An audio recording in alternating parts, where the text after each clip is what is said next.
Física. Un mundo en movimiento.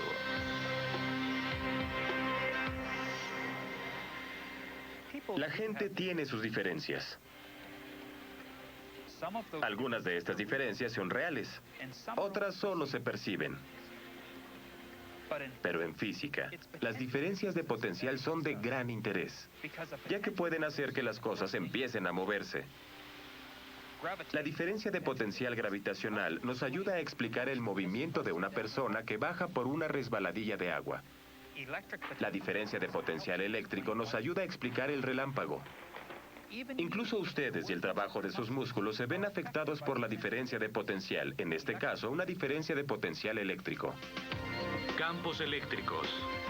Potencial eléctrico.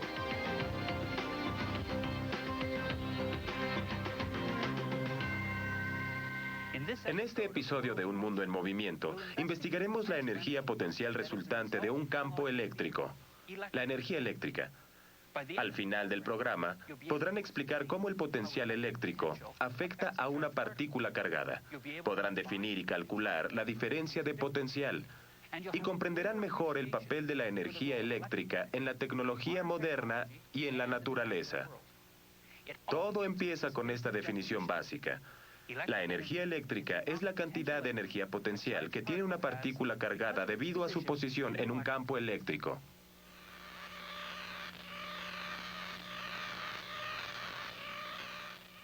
Se ve genial. ¿Cómo lo hace? ¿Qué no se parece a nada que hayan visto antes? Claro, parece como un relámpago. Solo que le faltan nubes. De hecho, se parece mucho al relámpago, pero tal vez es más fácil explicarlo si pensamos que se trata de un borde de agua. Yo no veo agua. Sí, la conexión es con la energía potencial gravitacional, la cual podemos calcular en el borde del agua. Bien. Al subir por la resbaladilla, aumentamos la energía potencial gravitacional al realizar un trabajo. Así, si midiéramos la altura de las resbaladillas, Podríamos usarla para determinar la energía potencial gravitacional del agua y de la persona.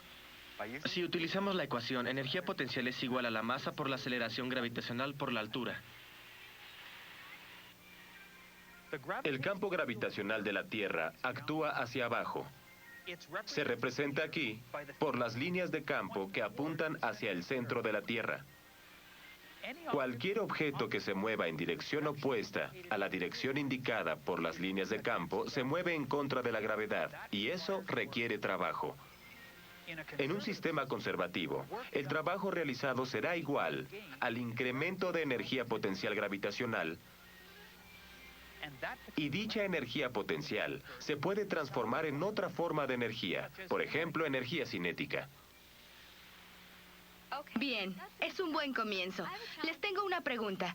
¿Qué tan parecido es bajar por la resbaladilla de agua del parque a bajar por un relámpago? Nada. Cuando tienes un relámpago, por lo general hay lluvia y te mojas mucho cuando estás en una resbaladilla. Tengo una idea. Claire Martin, de Environment Canadá, dijo que el relámpago es el resultado de la acumulación de cargas. Tal vez eso lo explique, les mostraré.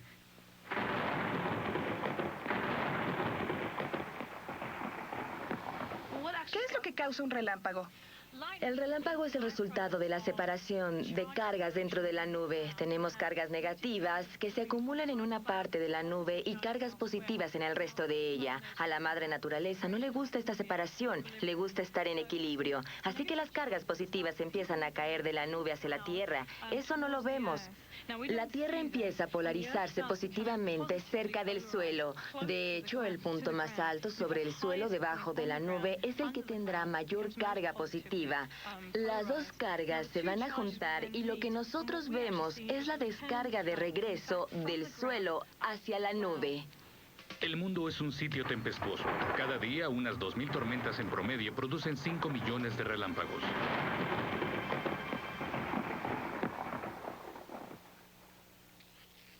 Todavía no me queda clara la conexión con el borde de agua. Lo que es claro es que la energía se está convirtiendo, se produce luz. Van por el camino correcto. ¿Qué les dijo Claire sobre la situación que causa un relámpago? Dijo que lo primero era la separación de cargas. ¿Aquí tenemos separación de cargas? Sí, las dos varillas tienen cargas opuestas. Igual que las nubes y el suelo tienen cargas opuestas antes del relámpago.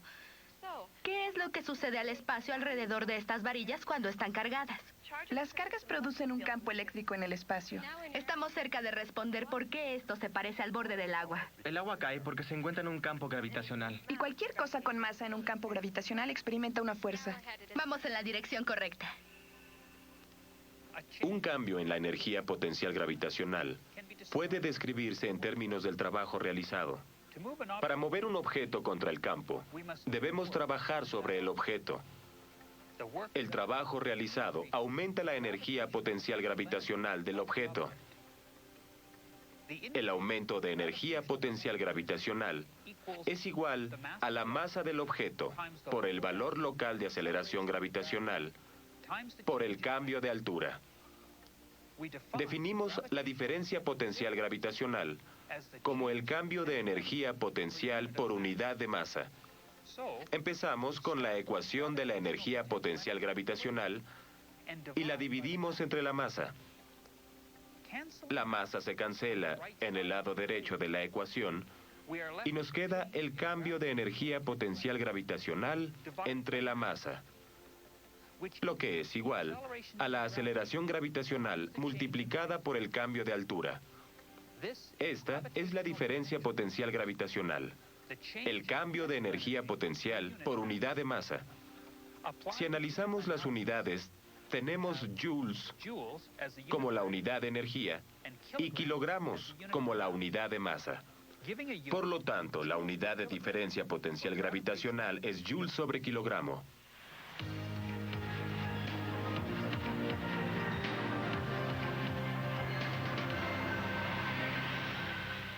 Vamos a calcular la diferencia de potencial gravitacional del agua en la parte superior de la resbaladilla.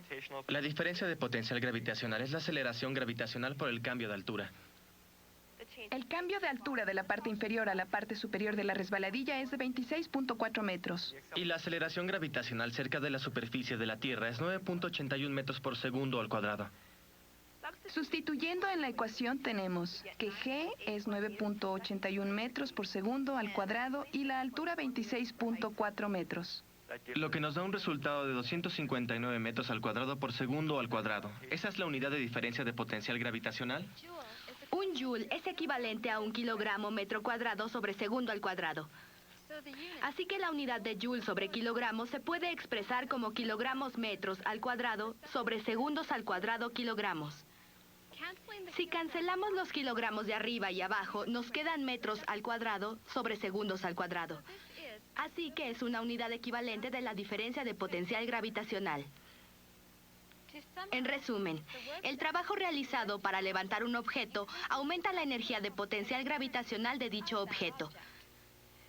Definimos la diferencia de potencial gravitacional como el cambio en la energía potencial por unidad de masa. Los mismos principios se aplican a los objetos cargados. Aquí tenemos un objeto con una carga negativa y una carga de prueba positiva cerca de ella. Estas dos cargas son opuestas, así que se atraen, y se debe realizar un trabajo para separarlas. El trabajo realizado aumenta el potencial eléctrico de la carga de prueba. El cambio de energía eléctrica por unidad de carga se define como la diferencia de potencial, pero con más frecuencia se le llama voltaje. Así que cuando uno mueve una carga en un campo eléctrico, uno cambia el potencial eléctrico. Las leyes de conservación de la energía exigen que el trabajo que uno realice se transforme en otra forma de energía, en este caso energía eléctrica. Pero ¿qué pasa si ambas cargas tienen el mismo signo? ¿Qué pasa si las dos son negativas? Realizamos un trabajo para separar las cargas opuestas, así que... Para cargas similares tendríamos que hacer un trabajo para unirlas. Y una vez más, el trabajo realizado contra el campo aumenta el potencial eléctrico de la carga que se mueve. Doctor Pinfold, ¿cuál es la relación entre un generador Van de Graaff y la física de partículas? Mira, Fred, la historia de la física de partículas ha sido en realidad la historia del paso de proyectiles de mucha más energía que se utilizan para estudiar la naturaleza de la materia. Mientras mayor es la energía de una partícula, más profundamente podemos ver dentro de la materia. En las décadas 60 y 70, este acelerador Van de Graaff, que se encuentra en la Universidad de Alberta, era uno de los generadores de mayor energía con que se contaba. Podía acelerar partículas cargadas de hasta 8 millones de voltios electrónicos. Sin embargo, muy pronto fue sustituida por otras máquinas de mayor generación de energía, como por ejemplo el ciclotrón Triumph. ¿Qué es el Triumph y cómo es que la Universidad de Alberta está relacionada con él? El Triumph, Fred, es un acelerador de partículas y la universidad es una de las universidades relacionadas con este acelerador de partículas. La base del Triumph es el ciclotrón más grande del mundo. El ciclotrón es una forma de acelerador de partículas. ¿Por qué utilizamos este acelerador de partículas? Lo usamos para acelerar partículas a energías muy altas y así poder azotarlas contra la materia para analizar la naturaleza de la misma. De hecho, mientras más alta es la energía, más profundamente podremos penetrar en la materia. El acelerador Triumph, el ciclotrón, puede acelerar las partículas cargadas hasta 500 y 600 millones de voltios electrónicos. Dos cargas de punto de signo opuesto inducen un campo eléctrico neto, como se demuestra aquí, directamente entre los centros de las cargas. La línea del campo es recta. Si colocamos una pequeña carga de prueba positiva aquí, la situación se parecerá mucho a nuestro ejemplo de gravitación. La carga de prueba experimentará una fuerza en la dirección que muestran las flechas del campo. Se debe realizar aquí un trabajo para mover la carga de prueba positiva contra el campo eléctrico. La diferencia potencial se define como el trabajo realizado contra las fuerzas eléctricas para mover una unidad de carga de un punto a otro. Podemos sustituir el cambio de energía, delta E, por trabajo, dando un cambio de energía dividido por la carga para la diferencia de potencial o voltaje, cuyo símbolo es B mayúscula. Es el cambio de energía entre la carga y se mide en joules sobre coulomb. Así que un voltio es igual a un joule sobre coulomb. Intenten resolver este problema. Se dispara un electrón hacia un campo eléctrico. Para empezar, tiene una energía cinética de 4.00 por 10 a la menos 17 joules. ¿Cuál es la diferencia de potencial que se necesita para detenerlo? Solo tenemos una ecuación. La diferencia de potencial es igual al cambio de energía dividido entre la carga. Bien, en este caso, el cambio de energía debe ser el cambio de energía cinética. El electrón se detiene al final. Ahí tiene una energía cinética de 0. Así que delta E es igual a la energía cinética inicial. Como se trata de una pérdida de energía, es negativa. Correcto. Creo que están listos para calcular el voltaje requerido. La carga de un electrón es menos 1.60 por 10 a la menos 19 coulombs. Si sustituimos en nuestra fórmula, el cambio de energía es menos 4.00 por 10 a la menos 17 joules, dividido entre la carga, menos 1.60 por 10 a la menos 19 coulombs. Eso nos da 250 joules sobre coulombs. Buen trabajo. Por lo general se reportan cantidades de energía muy pequeñas en voltios electrónicos. El voltio electrónico es la energía obtenida por un electrón sometido a una aceleración a través de la diferencia de potencial de un voltio. El cambio de energía es igual a la carga multiplicada por el voltaje. Un voltio electrónico es igual a la carga de un electrón multiplicada por un voltio. Esto es 1.60 por 10 a la menos 19 coulombs por un voltio. O 1.60 por 10 a la menos 19 joules, que en palabras sencillas es un voltio electrónico. Usando el equipo de protección adecuado, he manejado entre 120 y 25.000 voltios. Cuando estamos manejando cables de distribución, estamos trabajando con 13.800 voltios. Tenemos que tomar en cuenta muchas medidas de seguridad para que nuestro trabajo sea seguro. Contamos con protectores de hule como estos.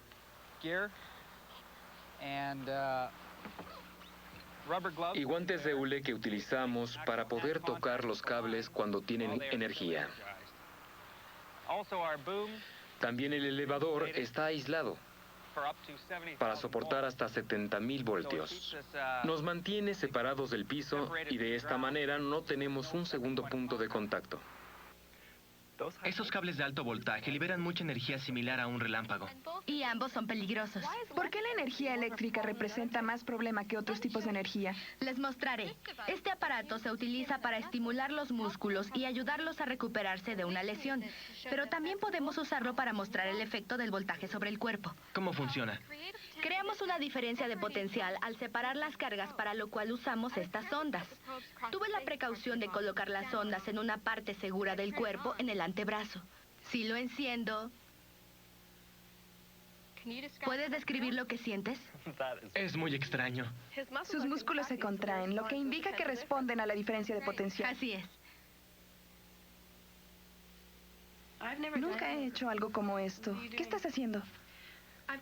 Te puse una gorra en la cabeza que contiene los electrodos que se colocan en tu cuero cabelludo. Los electrodos son de metal. Voy a colocar un electrolito en cada electrodo.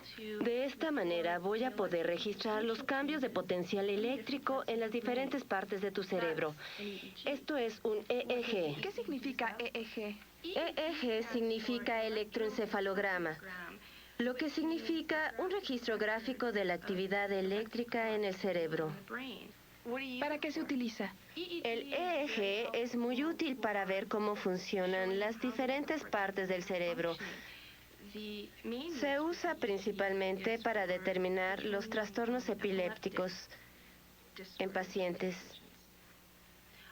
¿Estás lista para empezar? Sí. Bien. Por favor, cierra los ojos y relaja los músculos faciales.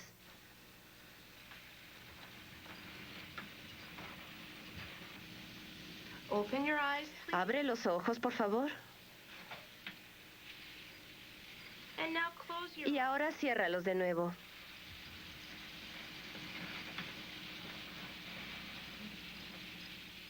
¿Cómo los interpretas? ¿Qué significan? Estas ondas cerebrales y los ritmos representan las diferencias de potencial eléctrico generadas por las células cerebrales. Por ejemplo, aquí abriste los ojos. Puedes ver que los ojos parpadean y se atenúa el voltaje de la actividad cerebral. Y aquí cerraste los ojos y de nuevo regresaron los ritmos agradables. Esta es una respuesta normal. Nuestros cuerpos funcionan con energía eléctrica. En una escala muy pequeña. Obviamente no necesitamos una diferencia de potencial como las que causan un relámpago. Según lo que Claire Martin de Environment Canada dijo, tenemos muchos relámpagos por aquí. ¿Les dio alguna idea de cómo evitar que les caiga un relámpago? Sí, no es tan complicado. Solo asegúrate de estar parado cerca de alguien más alto que tú. No creo que eso funcione. Un relámpago por medio posee un voltaje aproximado de 100 millones de voltios y transfiere decenas de coulombs de carga en 2/10 milésimas de segundo. Un amigo en un campo de golf estaba a punto de dar un golpe inicial durante una tormenta eléctrica. ¿Y estaba balanceando el palo de golf? Tuvo una sensación muy extraña. De hecho, era la acumulación de carga positiva. Tú misma estás adquiriendo un poco de carga y esta carga va a levantarte los vellos del brazo y también los del cuello. Uno sabe que se aproxima un relámpago cuando tiene esas sensaciones. ¿Qué lugar es seguro durante una tormenta Si eléctrica? estuviera en un sitio como este, me iría a las zonas más bajas, ya que este punto está más alto. Si estuviéramos en un grupo, digamos de 4 o 5, nos separaríamos. Nunca debemos quedar dos juntos. Y si hay un auto cerca de ti, yo entraría en él porque actúa como un conductor y haría que la carga se aleje de ti. Si estás usando zapatos de golf, también me los quitaría porque tienen unas puntas metálicas en la suela. Si estás en un lugar que tenga una malla metálica o algún poste de teléfono, aléjate de allí. No te acerques a nada que tú creas que pueda dar cobijo, porque no será así. Al contrario, ese es un pararrayos natural. Como saben, el potencial eléctrico cambia a medida que nos alejamos de un punto de carga. Al igual que la energía potencial gravitacional cambia a medida de que nos alejamos de la Tierra. Exactamente. Y podemos medir la diferencia de potencial entre una carga y los puntos a su alrededor con este equipo. Genial, ¿qué hacemos? Utilizamos un voltímetro para medir la diferencia de potencial entre dos puntos. ¿Cómo elegimos estos dos puntos? Colocas una sonda en la carga y después... Utilizaríamos la otra sonda en los diferentes puntos alrededor de la carga. Correcto. Y el voltímetro medirá la diferencia de potencial eléctrico entre dos puntos. Hagámoslo. Pero antes de empezar, veamos la relación entre las líneas de fuerza y el potencial eléctrico. Ya hemos manejado cargas de punta cuando dibujamos líneas de fuerza. Estas indican la dirección y magnitud de la fuerza que podrían actuar sobre una carga en el campo. Las líneas equipotenciales, o usolíneas, muestran las posiciones alrededor de la carga donde el potencial eléctrico es el mismo. Las líneas de fuerza y las líneas equipotenciales siempre son perpendiculares entre sí. Antes de empezar, hagamos una hipótesis sobre cómo se verán las líneas equipotenciales alrededor de este punto de carga. No tengo idea. Les voy a dar una pista. Recuerden, ¿de qué depende la diferencia de potencial gravitacional? Acabamos de hacerlo. Depende de los cambios de altura. ¿Les ayuda? Entonces, ¿el cambio de potencial eléctrico también dependería de la distancia a la carga? Bien pensado. Ahora veamos si sus datos apoyan su hipótesis.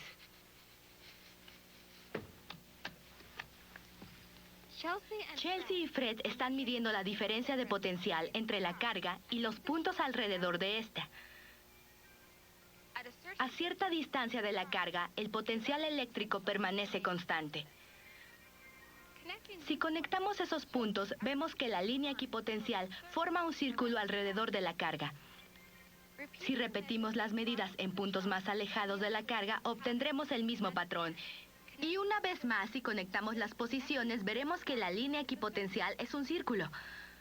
Podemos medir la diferencia de potencial a cualquier distancia de la carga y veremos que siempre obtenemos una línea equipotencial circular. Pero nuestro diseño de laboratorio nos hace pensar en solo 2 dimensiones. Lo que nosotros dibujamos como círculos en realidad son esferas, ya que el campo eléctrico existe en 3 dimensiones y no solo en 2. Entonces, ¿sus datos sí apoyaron su hipótesis? Sí, si nos mantenemos a cierta distancia de la carga, el potencial eléctrico es constante. Y esa era nuestra hipótesis. Muy bien, sus datos están verificados. Ahora supongan que se mueve un protón de una línea equipotencial a la otra. ¿Cuál es el cambio de potencial eléctrico? Eso debe ser simple. Sí, sabemos que la carga de un protón es 1.60 por 10 a la menos 19 coulombs. Y la diferencia de potencial es el voltaje en la posición final menos el voltaje en la posición inicial. Supongamos que el protón empiece en una línea con un potencial eléctrico de 3.0 voltios y termina con uno de 8.0 voltios. Entonces, el protón se mueve a través de una diferencia de potencial de 5.0 voltios. Ahora podemos usar nuestra ecuación. El cambio de energía es igual a la carga multiplicada por la diferencia de potencial. Podemos sustituir la carga por 1.60 por 10 a la menos 19 coulombs. Y multiplicarla por el voltaje 5.0 joules sobre coulomb. Eso nos da un cambio de energía eléctrica de 8.0 por 10 a la menos 19 joules. Buen trabajo. ¿Cuánto es eso en voltios electrónicos? Un protón tiene una carga elemental. Si multiplicamos 1 por la diferencia de potencial de 5.0 voltios, nos da 5.0 voltios electrónicos. Así es más fácil, ¿no? ¿cuál es la diferencia de potencial que se usa en el TRIUMF y cuál es la magnitud del campo eléctrico? Las partículas de aceleración a medida que pasan de un electrodo en D al siguiente, ahí la diferencia de potencial es de unos 85 kilovoltios y la distancia es alrededor de 20 o 30 centímetros, así que se puede calcular fácilmente el campo. Claro que la energía resultante de la partícula, después de varios miles de empujones en las espirales, es algo así como 500 millones de voltios electrónicos. ¿Cuál es la magnitud del campo de aceleración?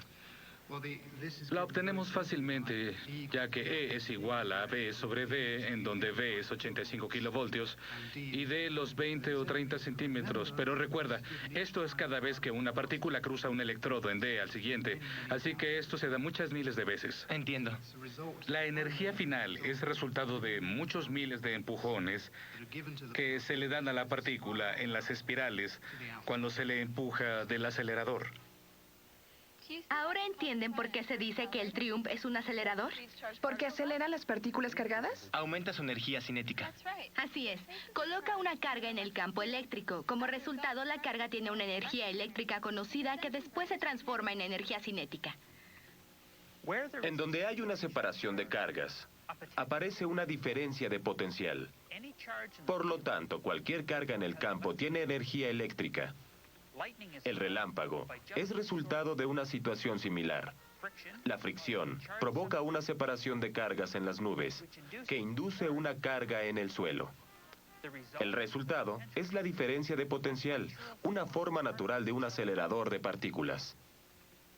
Los campos eléctricos como los que se generan en el Triumph se pueden utilizar para controlar la velocidad de partículas cargadas. Sí, en el acelerador la energía eléctrica se transforma en energía cinética. ¿Por qué creen que el acelerador necesita trabajar al alto vacío? Porque si no, habría pérdidas de energía, transformaciones de energía no deseadas, resultado de las colisiones con las moléculas de aire. Sí, de hecho, aquí pueden ver las transformaciones de energía no deseadas que ocurrirían si tuviera aire. Toda esa luz y calor. Correcto. Debido a ese tipo de cambios de energía y a los efectos sobre el tejido corporal, la energía eléctrica es tan peligrosa. Ya es bastante grave si nos fría un relámpago. Y súmale los efectos sobre el tejido muscular. ¡Qué horror!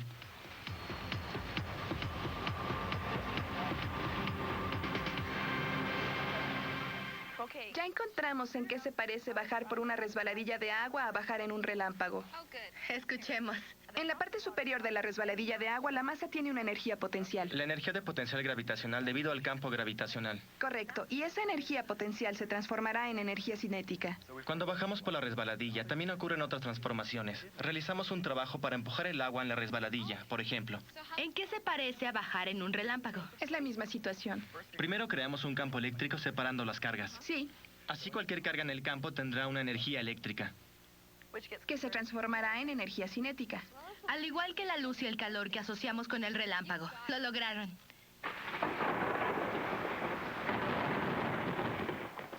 Quedamos que el potencial eléctrico es... La energía necesaria para colocar una unidad de carga en una posición en un campo eléctrico. Sí, ¿y la diferencia de potencial? Esa es la diferencia de potencial eléctrico en una posición a otra por unidad de carga. Correcto. Y para empezar, las cargas que producen un relámpago tienen cierto potencial eléctrico. La fuerza que experimentan las mueve hacia un área de potencial eléctrico más bajo. Se mueven a través de una diferencia de potencial. O voltaje. Buen trabajo. Gracias por acompañarnos en otra lección de Un Mundo en Movimiento.